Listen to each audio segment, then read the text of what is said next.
Olá, bem-vindas. Eu sou a Marina Nabão e esse é o Ame-se, a Revolução Amorosa Feminina. Hoje eu estou com a Alana Faria, que é uma médica ginecologista e vem compartilhar muita sabedoria com a gente com relação à desmedicalização e a abordagem da ginecologia feminista. Estou muito feliz com essa conversa. Acho que a gente tem muita coisa para aprender com esse papo com a Alana. Alana, sinta-se muito bem-vinda e eu adoraria que você contasse um pouquinho para a gente sobre essa sua trajetória dentro da ginecologia feminista e o que você entende por desmedicalização. Oi, Marina, é um prazer estar aqui, obrigada pelo convite. E, pois é, quando comecei a cursar medicina, muito rapidamente entrei em contato com o movimento estudantil de medicina, que era um movimento que, bom, existe ainda, né, que reúne vários estudantes de medicina do país, que discutem as mudanças necessárias da formação médica para que seja uma formação mais humana, né, mais ciente da sua responsabilidade social, que foque na construção de um sistema público de saúde para todos, para todas. Então, a minha formação médica ela já foge um pouco do comum, porque eu tive essa formação paralela, assim, né? Um lado B, né? Um outro espaço formativo que não o convencional. E então, daí já começa uma transformação da cabeça, né?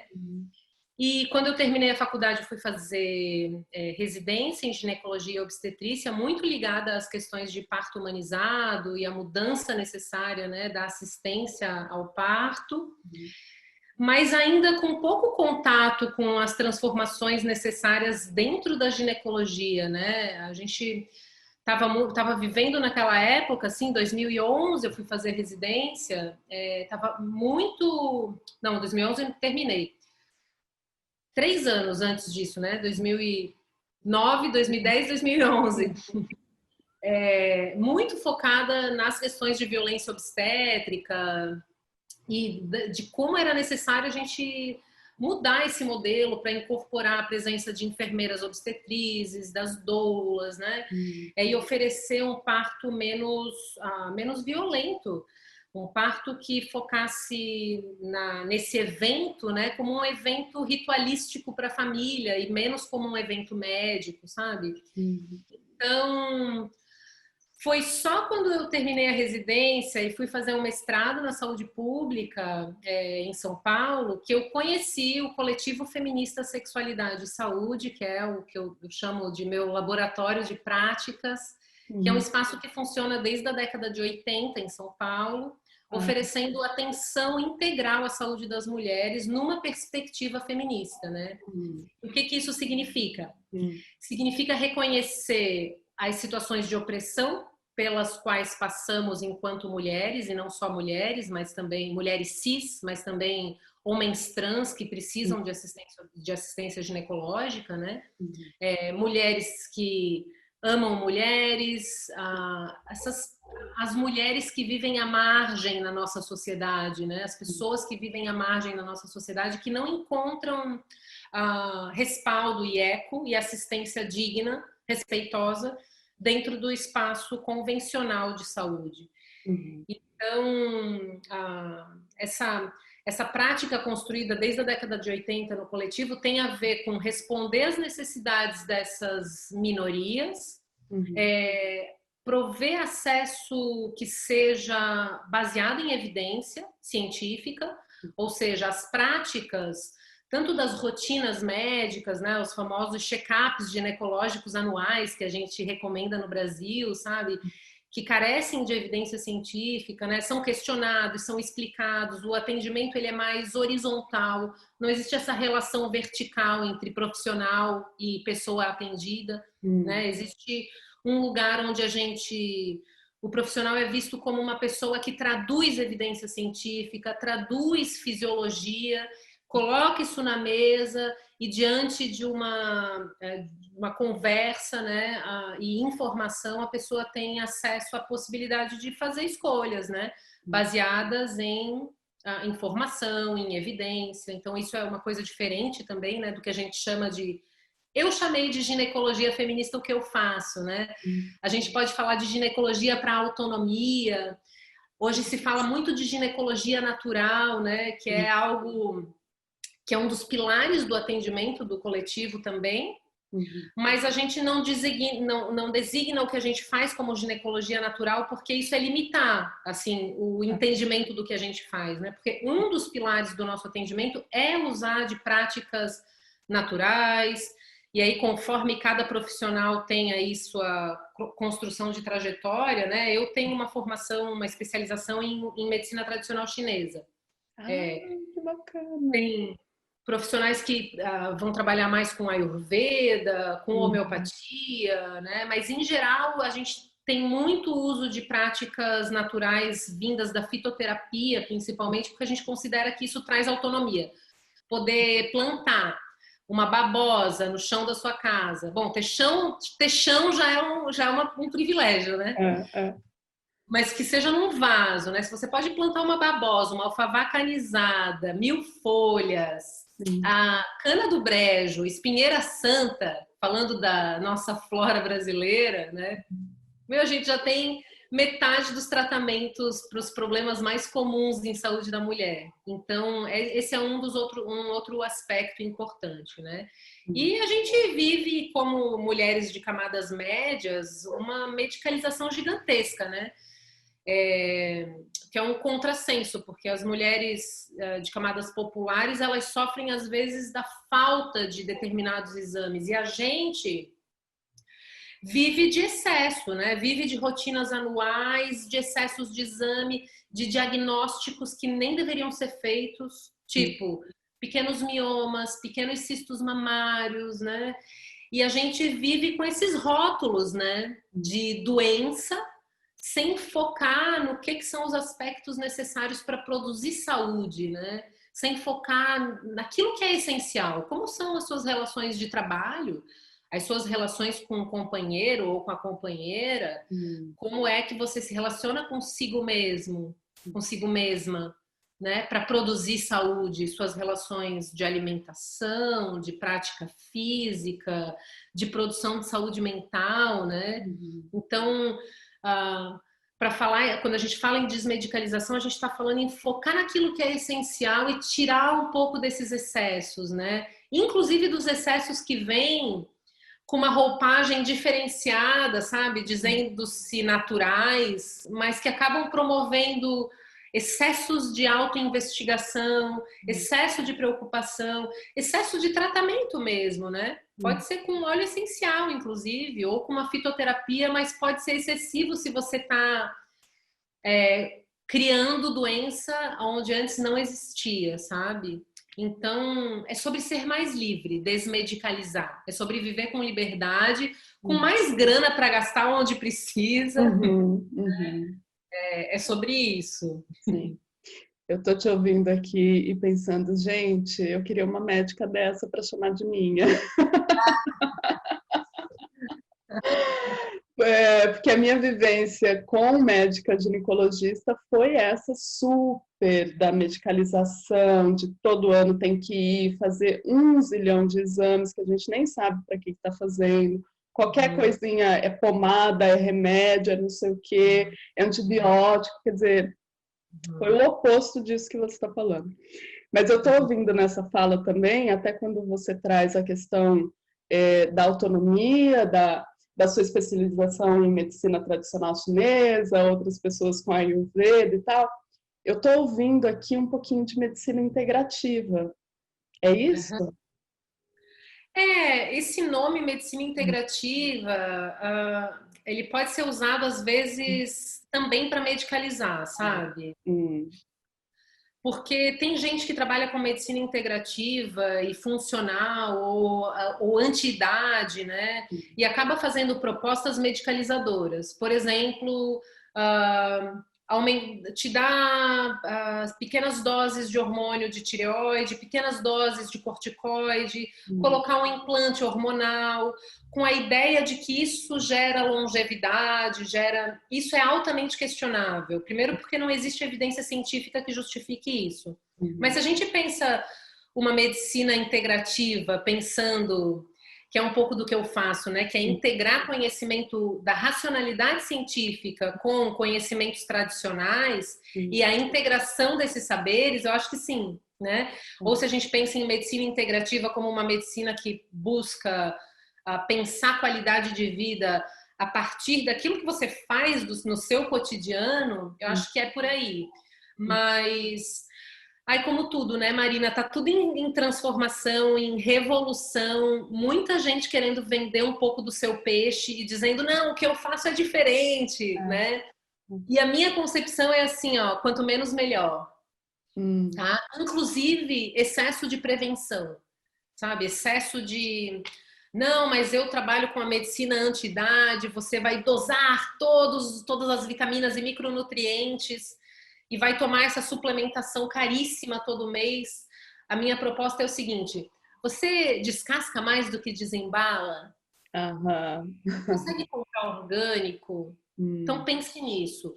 Porque isso é mais acessível e porque com isso a gente está promovendo mudança. Se eu compro de uma família que produz orgânico, eu estou produzindo uma mudança estrutural na sociedade também. E eu me sinto responsável por isso.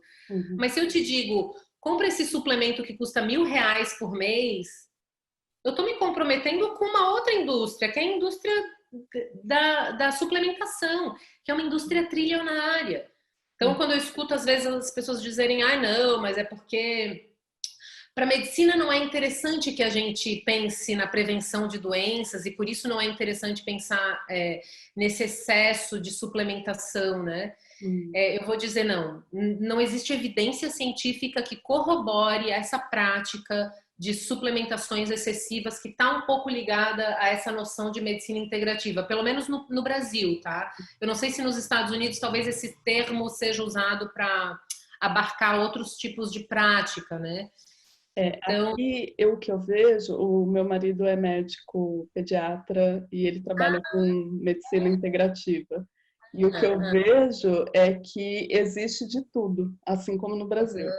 Então, ele trabalha dentro da Universidade da Califórnia e ali o foco deles é realmente integrar os conhecimentos da ciência ocidental, moderna, né, e tal, com tradições ancestrais, que tem a comprovação do tempo, né, que a gente chama.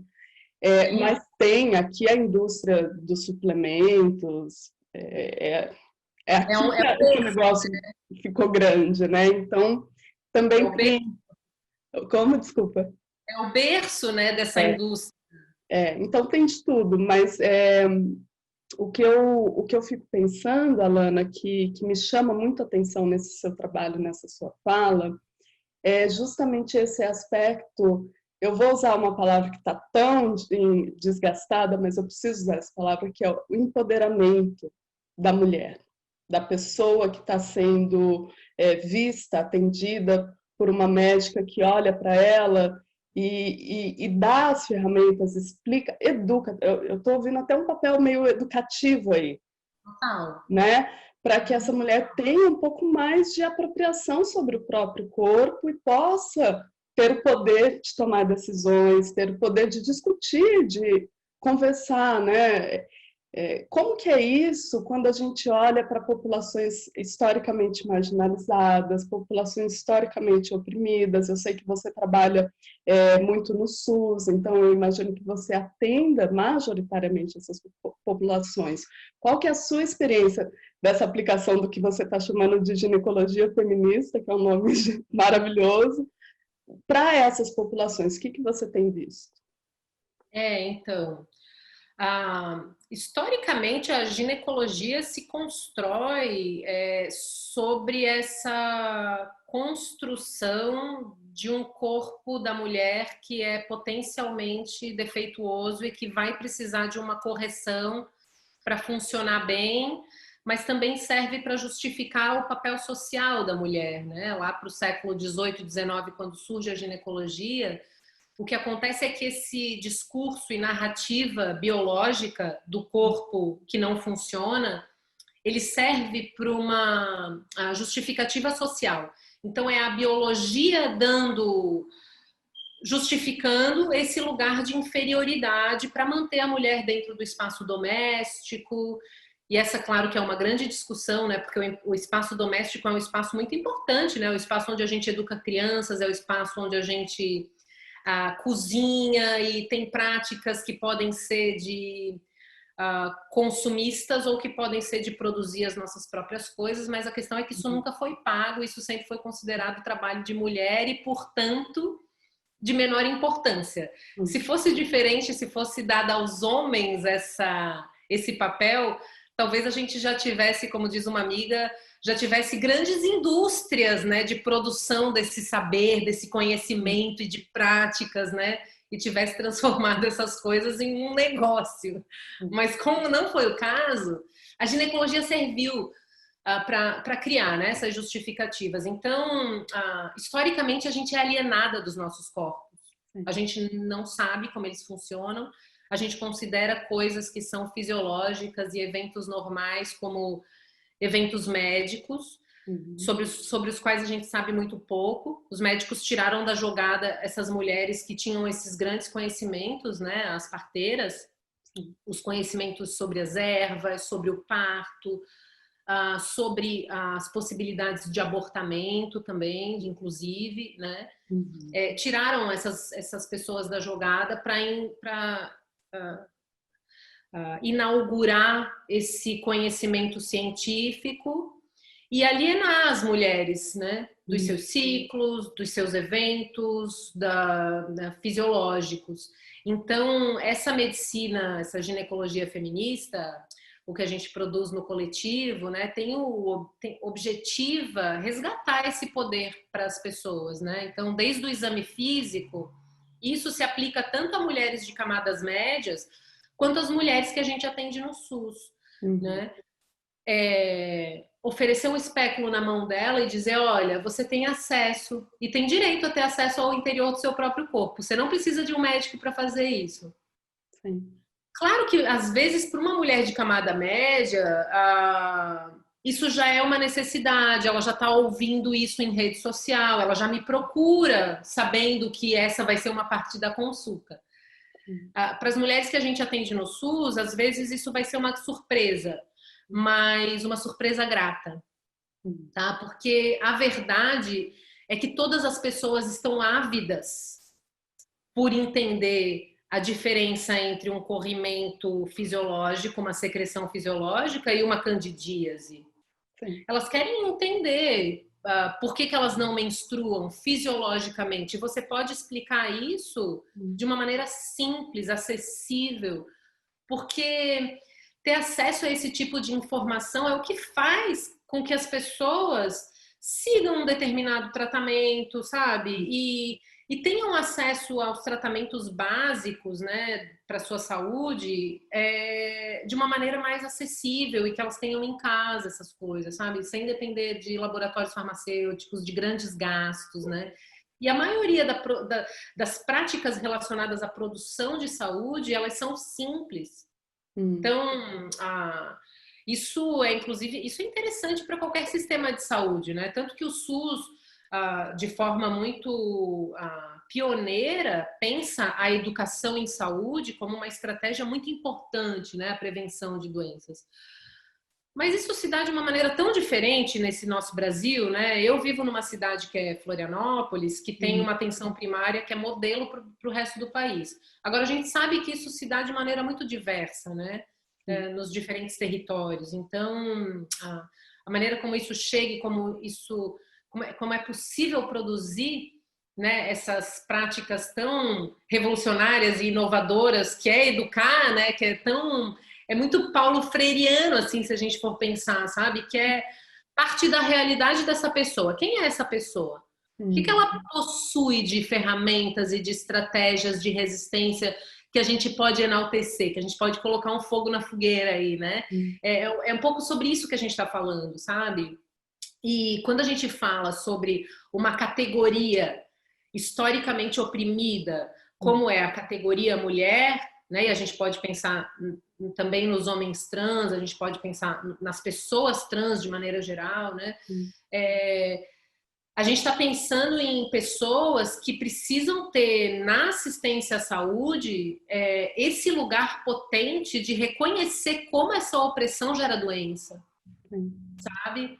Como as situações de violência doméstica, de inferiorização dentro da relação, são tantas coisas, de inferiorização no trabalho, de dupla, tripla jornada de trabalho, como isso impacta na saúde? Se eu não tenho o feminismo como análise, né, como categoria de análise para atender as pessoas, fica uma coisa banal, alienada, né? E eu acho que é isso, que é uma coisa muito política, um jeito político de olhar para a saúde, né? Sim. Que, na verdade, é como a saúde deveria ser olhada num aspecto macro, né, Alana?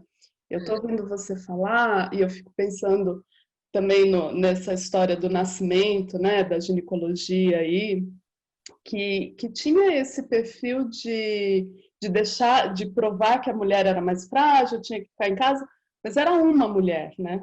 A mulher branca, a mulher frágilzinha, para quem o homem tem que abrir a porta, a mulher negra.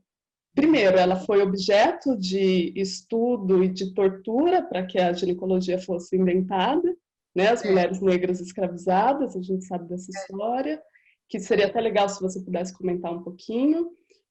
Mas também a mulher negra, porque os povos negros foram escravizados, ela era força de trabalho.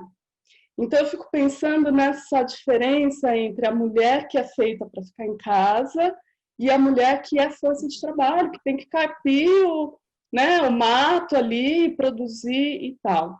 E como que até hoje essas relações ainda permanecem de uma forma diferente. Mas o Brasil ainda é a terra da casa grande senzala, né? Ainda é o que você falou da supermedicalização dessas mulheres de classe média alta, que em sua maioria são mulheres brancas, lógico que existem mulheres negras nesse conjunto, mas estatisticamente, em sua maioria, a mulher que é atendida no SUS é a mulher negra. Então, como que é? Como que você vê também o feminismo interseccional mesmo, dentro dessa prática ginecológica?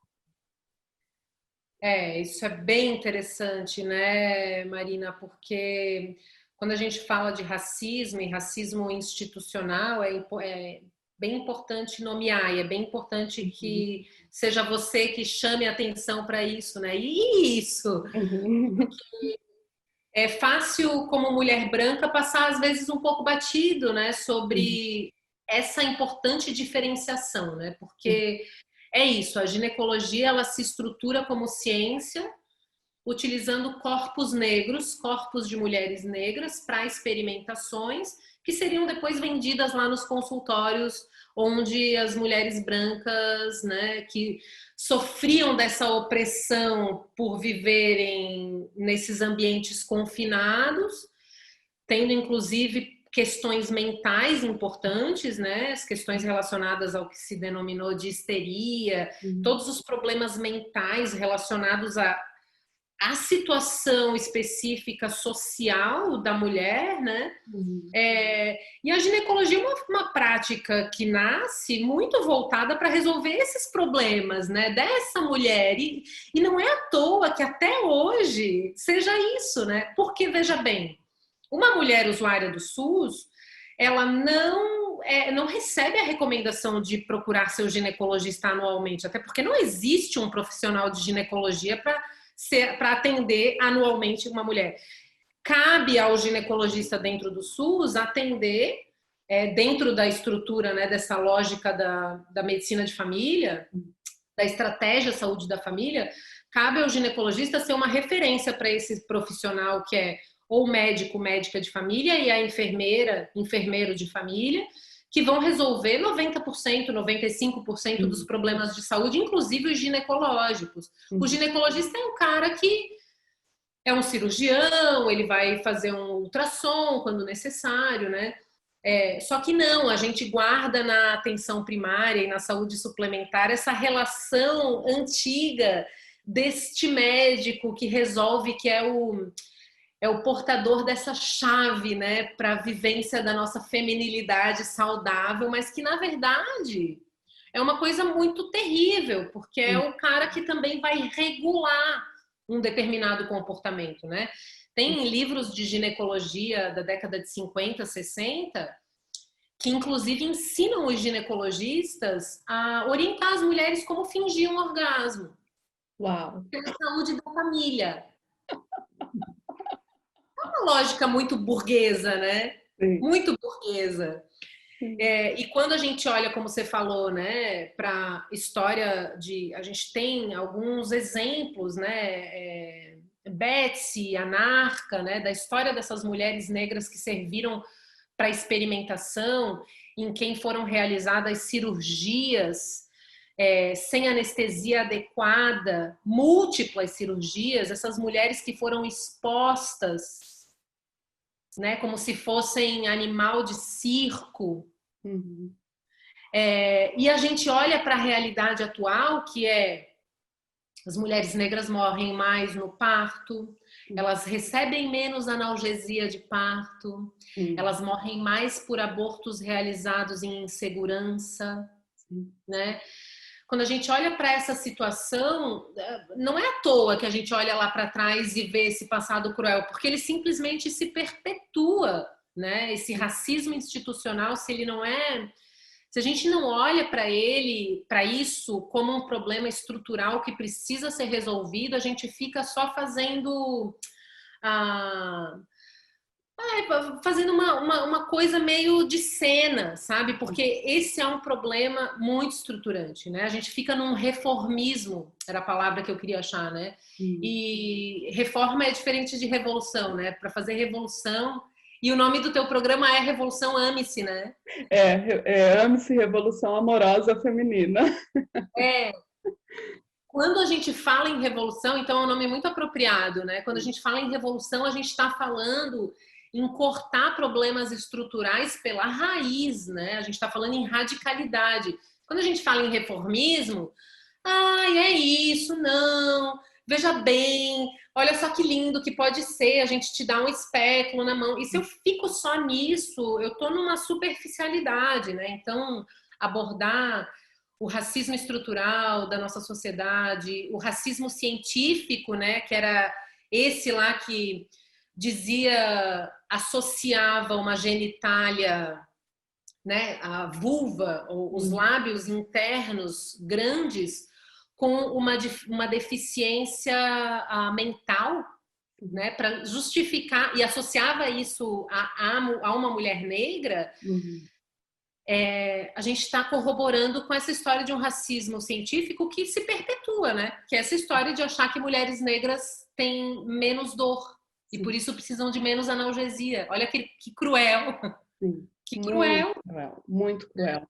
E eu fico pensando, Alana, como que até esse olhar diferenciado da ginecologia, só para as pessoas que estão ouvindo, antes da entrevista a gente conversou um pouquinho sobre a ginecologia feminista, ou qual foi o outro termo que você usou? A ginecologia para autonomia.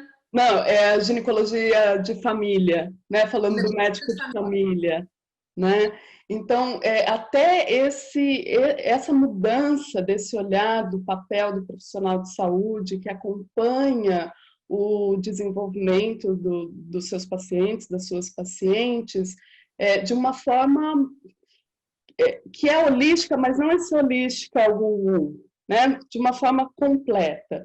Entende que a supermedicalização não é o caminho para a promoção de saúde, longevidade, esse tipo de coisa. Né? Então, eu queria puxar um pouquinho, de novo, para o papel da sua fala sobre desmedicalização e como que isso conversa um pouco com a forma como as pessoas deveriam ser acompanhadas pelos seus médicos, que talvez não seja exatamente o ginecologista, a ginecologista, né? Mas sim o médico de família, a médica de família. Total. Eu brinco, as minhas pacientes dizem que eu sou a anti-ginecologista, porque eu digo, o que você está fazendo aqui? Você veio aqui o ano passado, seus últimos 2 exames de Papa Nicolau estão normais, você não precisa estar aqui. E vim para uma consulta de rotina, mas não precisa. Porque isso vai parecer uma coisa meio esquisita, né? Fazer um anti-marketing. Dizer que não existe evidência que corrobore para a prática de visitas anuais aos ginecologistas.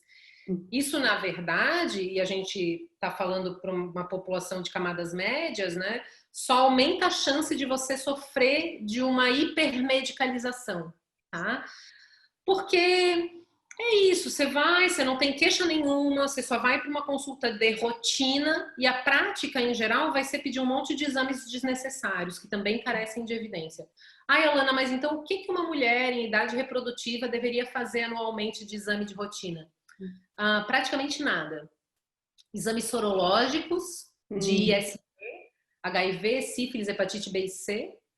Conforme a história familiar, existe uma idade para iniciar um rastreio de mama, que seria aos 50 para quem não tem história familiar de câncer de mama, e aos 40 para quem tem história. Ultrassom transvaginal todo ano? Não. Se não há queixa, não tem por que fazer ultrassom transvaginal. Por quê? Porque se faz ultrassom transvaginal, por aquela coisa por fazer, né? Ou para um rastreio de câncer de ovário. Só que, infelizmente, o câncer de ovário, se a gente faz estudos, né? E como que eu tô falando isso da onde? De achismo? Não, eu tô falando isso olhando para a evidência científica. E o que significa olhar para a evidência científica? Significa olhar. Eu tenho estudos que comparam mulheres que seguem uma trajetória sem fazer exame e mulheres que fazem exame todo ano, pacientes sem queixa. Estou falando de rastreio, check-up, essa coisa que se convencionou fazer em ginecologia, tá? Não estou falando de uma mulher que chega e tem um abaulamento na barriga e que eu palpo que eu estou vendo que tem um ovário aumentado. Eu preciso fazer um ultrassom nessa. Nas pacientes que não têm queixa, se eu faço esse estudo, eu vou mostrar que entre as mulheres que fazem ultrassom todo ano, eu não aumento a chance de diagnosticar câncer de ovário, mas eu aumento a chance de tirar o ovário dela sem necessidade. Ou seja, não faz sentido fazer todo ano. Eu não diagnostico mais câncer de ovário fazendo. Porém, eu diagnostico mais cistinho de ovário, mioma, coisas que não deveriam ser diagnosticadas. Que é em prevenção quaternária, que é um conceito que eu introduzo, que é prevenir. Olha que loucura, a gente tem um termo que chama prevenção quaternária, que significa prevenir o dano causado pela própria medicina. Isso fala muito sobre a nossa medicina. Sim, né? sim. E em prevenção quaternária, a gente tem um termo que se chama sobrediagnóstico, em inglês, overdiagnosis. O que é isso? Não é um negócio de ter um falso positivo ou falso negativo, que também é um problema. É outra coisa. É diagnosticar coisas que não deveriam ser diagnosticadas. Esse miominha, que daí eu sigo todo ano, faço um ultrassom. Aí tem que ter um negócio gigante em casa para guardar esses ultrassons. Os pacientes só faltam chegar carregando um desses arquivos, sabe? Os meus ultrassons, porque eu tenho esse miominha, essa pega naquele mioma, como, né? Enfim. Então, essa prática de desmedicalizar é isso, né? Para isso, a gente precisa incluir na jogada essas pessoas treinadas né, na prevenção quaternária, nas práticas de prevenção quaternária. Quem que são? Alguns especialistas começam a se ligar mais nisso, mas essa é muito uma prática ligada à medicina, da medicina de família e comunidade. Né? São profissionais treinados para olhar o todo, para ter um olhar sistêmico sobre o paciente. Né? É a medicina centrada no paciente, não centrada na doença. Então, eles acompanham longitudinalmente as pessoas, acompanham a família, eles conhecem o território onde essa pessoa vive, o trabalho, as relações ali dentro. Isso é um lugar de muito privilégio, sabe? Né? Então, as mulheres, elas deveriam ter seu médico de família, né? Você estava me falando, eu tô aqui pensando como eu queria uma ginecologista que nem você para chamar de minha. Mas cada um pode ter um médico de família para chamar de seu. E é claro que há uma diversidade, né? Não dá para imaginar que porque é médico de família também, né? Onde eu moro tem lugares que tem o próprio médico de família é acupunturista, ele atende e já coloca agulha num, já tira no outro, né? Tem pessoas que fazem práticas de quiropraxia, sabe? Então chega alguém lá com dor, então as pessoas elas têm os seus talentos, né? Para além daquilo, tem pessoas que são bons ouvintes, né? Eu amo ouvir histórias, amo ouvir histórias. Tem uma coisa que eu gosto nessa vida de ser médica, é ter esse privilégio de numa tarde ouvir 5 histórias diferentes. Sim. E eu acho que as pessoas perdem, às vezes, né? E na burocracia do sistema, às vezes, aquela consulta de 20 minutos, às vezes não dá para aprofundar. Então, tem essas dificuldades, né? Hoje eu ouvi a história de uma senhora, 63 anos, uma artrite reumatoide, e ela se mudou para Florianópolis porque a gente tem um sistema de saúde pública forte, e ela veio para cá buscando um bom atendimento em saúde pública. E ela me contava, né? Mas e aí, quando que começa essa artrite, coisa e tal, e conversando sobre os sintomas da menopausa, os calorões que tinham piorado, isso, aquilo, e a pandemia, e ela me disse assim, eu já vivi a minha própria pandemia, Alana. Na década de 90, quando meu marido foi diagnosticado com HIV, e era um negócio tão tabu que ninguém podia saber, e que eu tive que viver cuidando dele, não havia medicação, isolada durante 1 ano, até ele falecer, sem contar para ninguém. E aí você escuta uma dessas assim, você faz, deixa eu te ouvir. E ela falou durante 1 hora, né, sobre aquilo, né? E é quando começam os sintomas da artrite dela, né? Então, tem uma coisa aí que não é o feminismo, né? Que é o interesse legítimo na pessoa que está diante de ti e acreditar que todo mundo tem uma história que precisa ser contada, sabe? Dar atenção para isso, né? Dar valor para isso, como sendo parte da trajetória dessas pessoas e que fala muito sobre a saúde ou a doença delas. Claro. Né? É quase que a humanização de seres humanos, né? É como se a gente tivesse que, nesses sistemas, reumanizar mesmo, né? Lembrar que a gente está lidando com gente. Eu tenho uma curiosidade que me veio à cabeça à medida que você foi falando. Como que fica, então, essa grande indústria farmacêutica com movimentos como esse do coletivo feminista no qual você atua, com movimentos que estão dando mais visibilidade para o pessoal da medicina de família, né, para os profissionais da medicina de família? O que você tem percebido? E aí eu acho que a gente vai entrar numa discussão até política mesmo, né? Sobre como que a indústria farmacêutica está reagindo ou criando barreiras para o crescimento dessa prática que é mais humanizada, vou chamar assim. Pois é. Não sei, Marina. Eles não estão agindo à luz do dia. O que eu posso dizer é que teve uma situação, eu ainda morava em São Paulo e era diretora do coletivo lá, né? A gente atende um número grande de mulheres e é isso, acho que quando a gente voltou a atuar oferecendo atendimento médico, que foi lá para 2015 mais ou menos, estava começando a rolar essa primavera feminista e essa coisa das mulheres buscarem conexão com o próprio corpo, deixar a pílula anticoncepcional, vários movimentos de retomada das rédeas sobre a sua própria saúde, né? E a gente recebeu um dia um pedido de entrevista com um cara que trabalha num laboratório farmacêutico grande, tá? E aí eu disse, vamos dar 20 minutos. Eu sentei e falei junto com outras meninas, tem 20 minutos para dizer o que você quer com a gente aqui. Tipo, ele não sabia quem era a gente, né? E ele queria informações privilegiadas para desenvolvimento de um creme vaginal.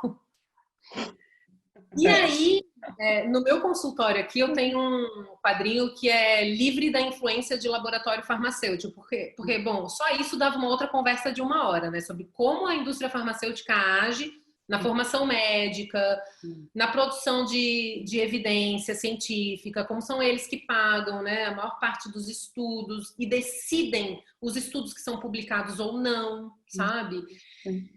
Então, isso é complexo, né? Mas é claro que eles estão antenados. Por exemplo, te dou um exemplo. O Mirena é um Ecidil hormonal vendido como uma resposta para o suposto desejo das mulheres de não menstruarem. Porque tem um cara que, inclusive, faleceu faz umas 2 semanas e eu, claro, fico triste pela sua partida, mas, ao mesmo tempo, eu penso assim, é uma virada de página da nossa história. Porque esse cara, esse ginecologista baiano, ele escreveu um livro que se chamava A Sangria Inútil. E ele formou gerações de profissionais construindo essa ideia de que a menstruação é inútil, que não serve para nada, e conseguiu vender o implante dele, o Implanon, né?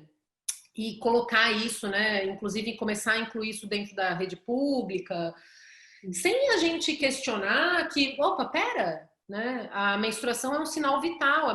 Cada vez mais a gente tem evidência de que a menstruação nos dá a oportunidade de conhecer o nosso ciclo, conhecer a nossa saúde, ter informações privilegiadas sobre a nossa saúde. Então, a indústria farmacêutica antes se vendia o Mirena e o Implanon para todo mundo com essa ideia de tem a contracepção e, ao mesmo tempo, o cessar da sua menstruação incômoda de todo mês. Seja uma mulher moderna, né?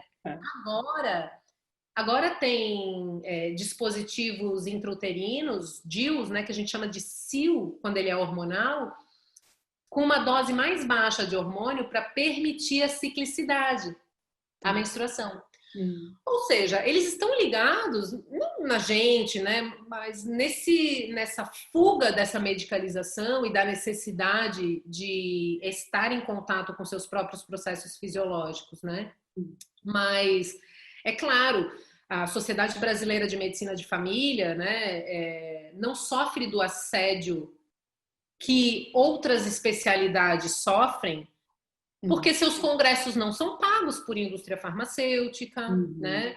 E a gente pode falar de outras profissões que sofrem esse tipo de assédio também, né? Os nutricionistas, com indústrias do nutricionismo, e de, inclusive, fórmulas magistrais chinesas. Isso está entrando cada vez mais, sabe? Sem a devida cautela, né? Mas esse papo sobre o atravessamento dos interesses da indústria farmacêutica sobre a prática médica, né? E como que eles se reorganizam é super interessante. Aliás, eu nunca tinha pensado a respeito disso, assim. Foi uma pergunta que me tocou, porque eles devem estar se reorganizando de alguma maneira. De alguma forma. Vão cooptar um movimento feminista aí para fazer propaganda para eles. Por isso que isso é básico, entende? Não dá, cara, não dá para receber o cara aqui. Por quê? Porque a base dessa indústria tem muitos textos, tem um grupo na internet que chama No Free Lunch, que faz o quê? Publica artigos, publica evidência científica sobre o que gera a influência da indústria farmacêutica sobre a prática médica, né? E é no free lunch porque é uma prática corrente nos congressos, você ganha o almoço enquanto assiste uma apresentação, né? Uma palestra de algum representante de laboratório, né? E a maior fatia da financeira de um laboratório farmacêutico é voltada para marketing e não para pesquisa. Isso é muito louco, né? Então, por quê? Porque isso é rentável, né? Porque isso dá resultados. Se você visita muitos médicos dizendo, não, porque essa nova pílula, sei lá o quê, e o cara tem uma gaveta recheada de amostra grátis, é muito fácil, entendeu? Ele te dá aquilo. e dizer essa pílula é fraquinha, ao invés de discutir contigo, eu não sei nome comercial quase De de pílula anticoncepcional. de anticoncepcional. Porque é sempre uma nova surgindo para tirar aquele peso, resquício dos efeitos colaterais indesejáveis de cada pílula, né? Agora a Bayer está com um problemão, aí tem uma multa, né, de bilhões de dólares, né, para pagar efeitos colaterais que não estavam bem descritos na, Na bula?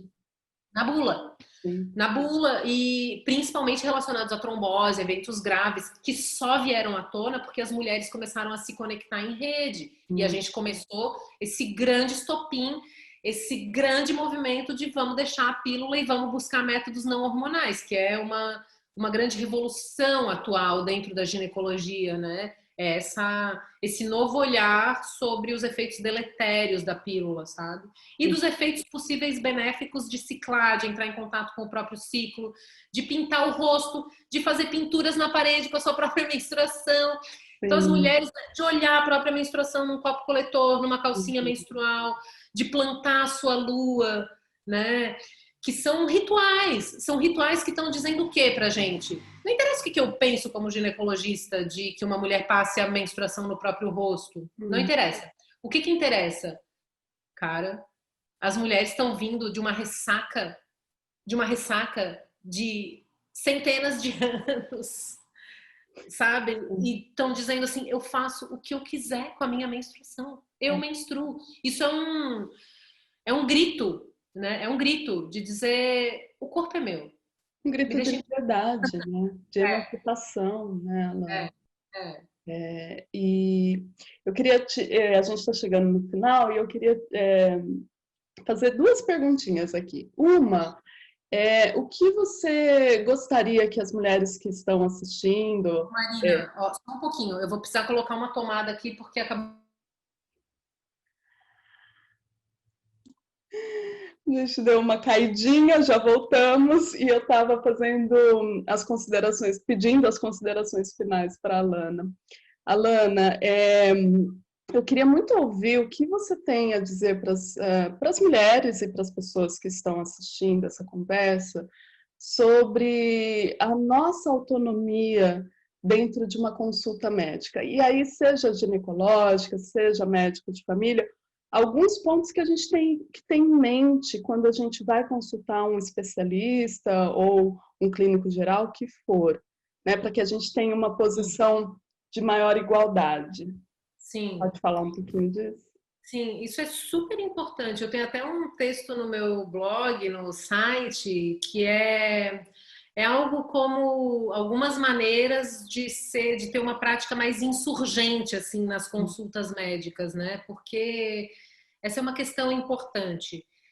É mais do que óbvio, assim, que hoje em dia, com o papel das redes sociais e do acesso à informação mais facilitado, né, digital, no mundo digital, que as pessoas cheguem numa consulta munidas de informação, tendo lido artigo científico, às vezes, inclusive, né? Então, é importante que a gente deixe de achar que o profissional de saúde está numa posição superior. Por mais intimidador que seja o ambiente, aqui no consultório eu não tenho mesa, não uso jaleco, que é para criar um lugar de acessibilidade. Porque uma mesa de mármore, um jaleco e uma atitude de falar com palavras difíceis, né? Esse jargão médico, ele gera um afastamento, é óbvio, a pessoa se sente assim, né?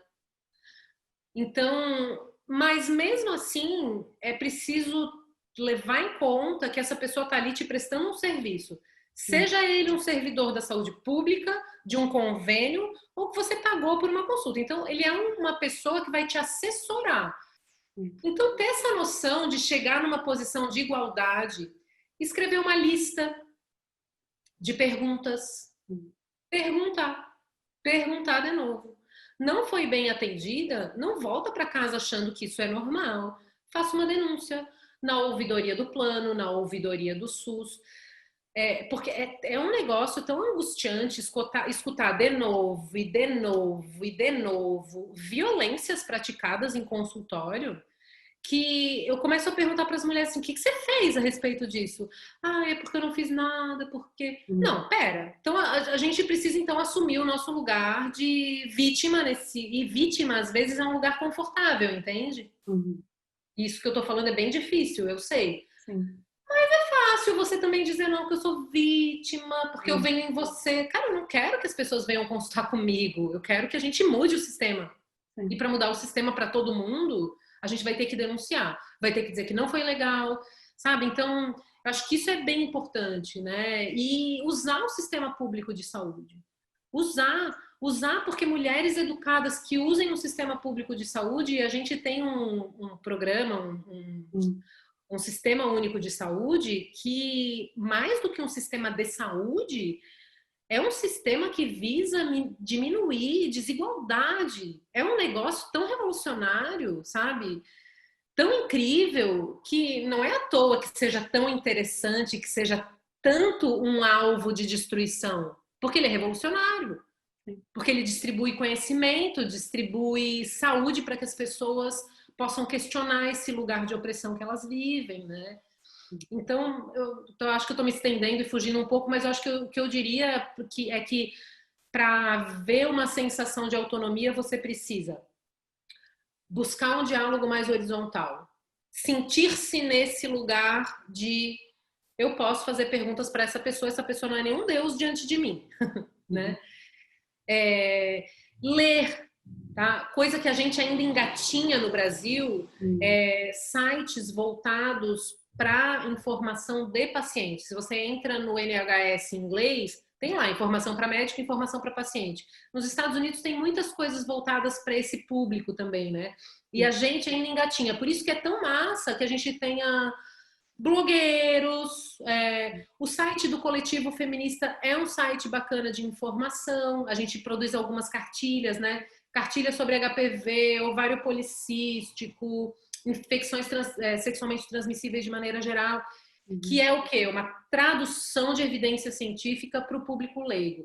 Ter isso na mão, a gente tem uma cartilha de DIU, né? Que eu recebo vários relatos de pacientes que disseram assim, olha, meu médico nunca queria me deixar colocar DIU de cobre, o que já é um absurdo ele deixar ou não você fazer alguma coisa. Não porque eu não tenho filhos, não porque causa infertilidade. Aí eu baixei a cartilha de vocês e levei para ele.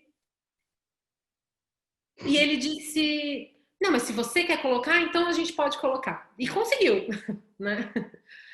Porque assim, não é todo mundo que vai ter acesso a um profissional bacana. A gente vai precisar mudar essas realidades, né? Então, se a gente se vê com o papel de protagonista nessa mudança, a coisa muda de figura, né?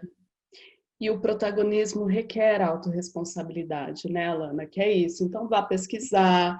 Então, crie coragem para questionar, para falar, para se informar. Né? O sair do vitimismo é ir para a autorresponsabilidade. Né? Para um lugar de agência, né? Que é o que se fala muito hoje em dia, sabe?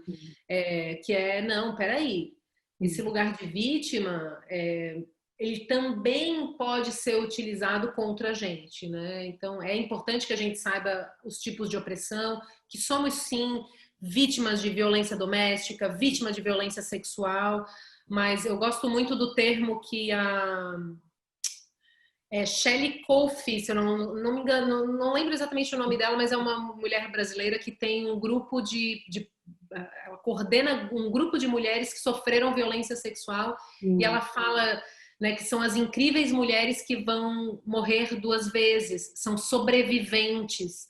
Isso já é diferente de falar de vitimismo, sabe? Isso já é diferente porque fala de um lugar de agência, de um lugar de, opa, pera, eu sou protagonista da minha própria história. Eu sobrevivo, eu levanto, eu sacudo a poeira e eu vou atrás, né, de mudar essa situação, sabe? Para as mulheres que estão ao meu redor também, né? É importante isso. Isso é fundamental, né, Alana? No nosso processo de emancipação mesmo, como pessoas, né? E na construção de relações mais igualitárias mesmo, né? E quando a gente fala na relação médica-paciente, tem uma relação de poder aí, né? Muito grande, né? Muito grande.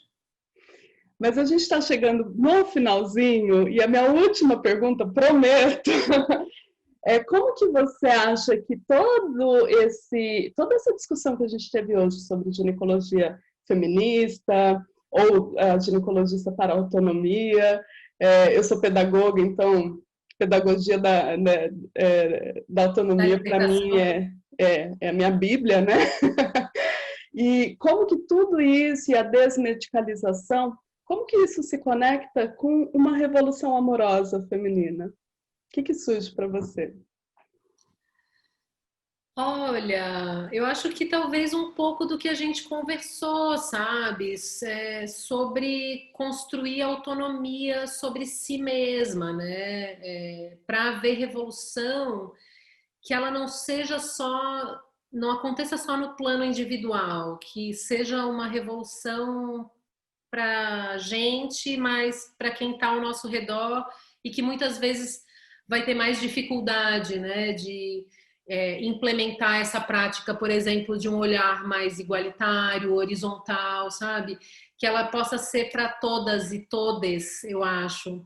Acho que isso é bem importante, né? Acho que do que fica, assim, é isso de buscar o atendimento na saúde pública, lutar pela defesa do SUS, sabe? Sair dessa construção mais que é o que a gente escuta, né, na mídia, sabe? De querer destruir uma imagem, né, de um sistema público que é muito eficaz, que funciona, que precisa de muitos ajustes, com certeza, com a nossa participação, né?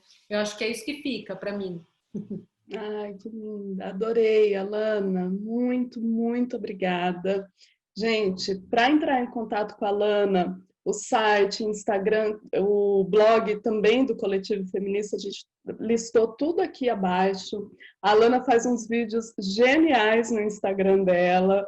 Acho muito interessante acompanhar o trabalho dela e fomentar essas questões, começar a repensar a nossa relação, tanto com o nosso corpo, mas principalmente essa questão da saúde sexual feminina, que virou praticamente sinônimo de doença.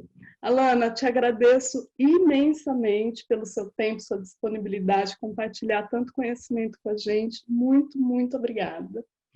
Ai, Marina, o prazer foi meu. Obrigada pelo convite, adorei participar. Desejo que esse projeto voe longe, que alcance muitas pessoas, e te parabenizo também já em antecedência, né, pelo teu trabalho, e vou ficar acompanhando para escutar as próximas entrevistas. Obrigada, querida. Um beijo. Prazer, tá?